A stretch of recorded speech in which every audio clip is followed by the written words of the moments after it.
Hey there, and welcome. If you're a new coordinator tasked with guiding your school toward becoming an international baccalaureate world school, you are in exactly the right spot. The journey can feel a little daunting, I know, but we're going to break the whole thing down into a super clear and simple roadmap. Okay, let's dive right in. We'll kick things off with the philosophy behind the IB. Then we'll walk through the three main stages of the journey: that initial consideration, the candidacy period, and the big authorization visit. We'll also pause to compare what's required for different programs, and then we'll look at what life is like after you've earned that amazing IB World School status. So, before we get into all the nuts and bolts and the paperwork, let's start with the most important thing, the philosophy. I mean it. Understanding this is absolutely essential because every single step in this whole process is designed to see if your school can bring this big idea to life. This right here, this is the heart of the IB mission. You should really think of it as your North Star through this whole journey.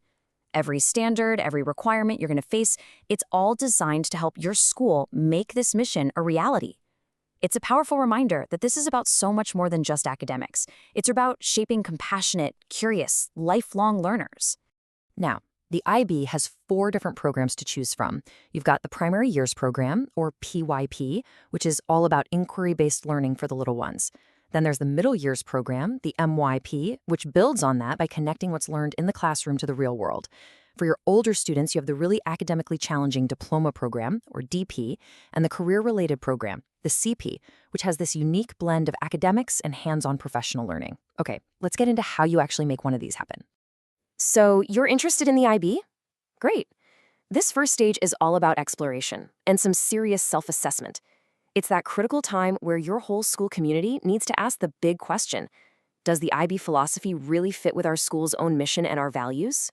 The single most important thing you're going to do in this phase is a feasibility study. And trust me, this is not just paperwork.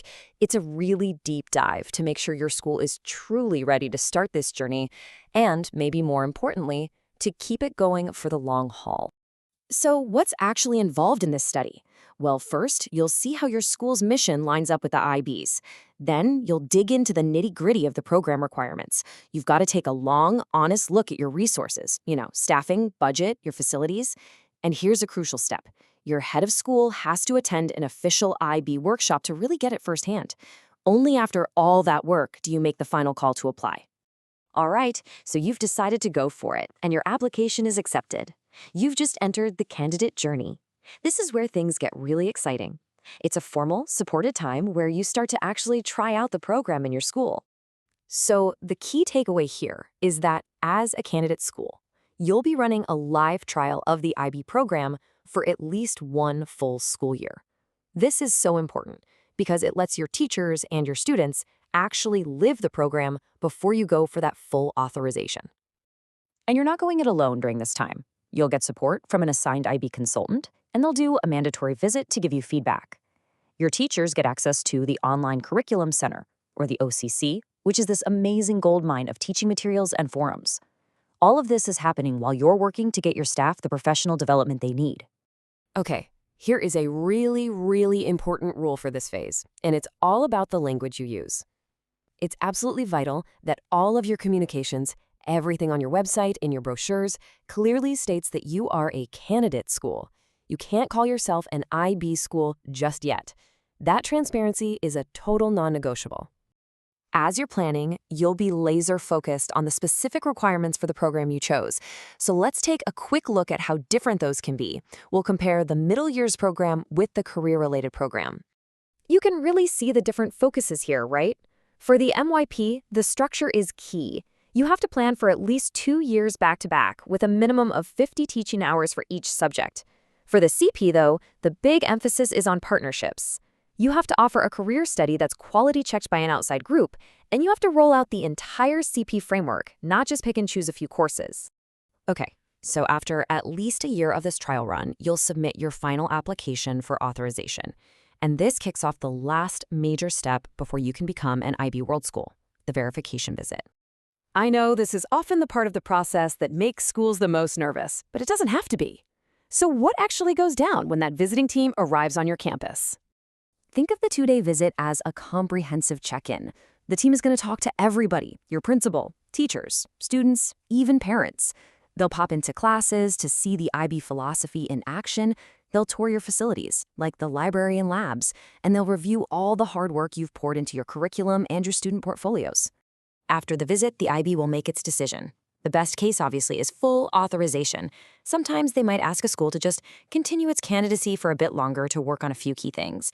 And in rare cases, authorization might be refused, but that almost never happens out of the blue. You'll have had plenty of feedback along the way.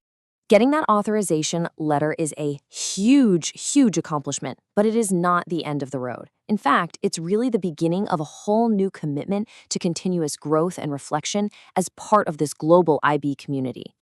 A key part of that ongoing commitment is the program evaluation. Every 5 years, your school gets to do this deep, reflective self-study. It's actually a fantastic chance to step back, see what's working well, get your community re-energized, and plan for the next 5 years. We've spent a lot of time on the how of the process, but let's end with the most important question: why?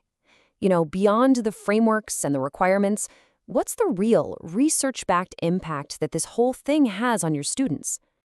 Well, the data is pretty compelling.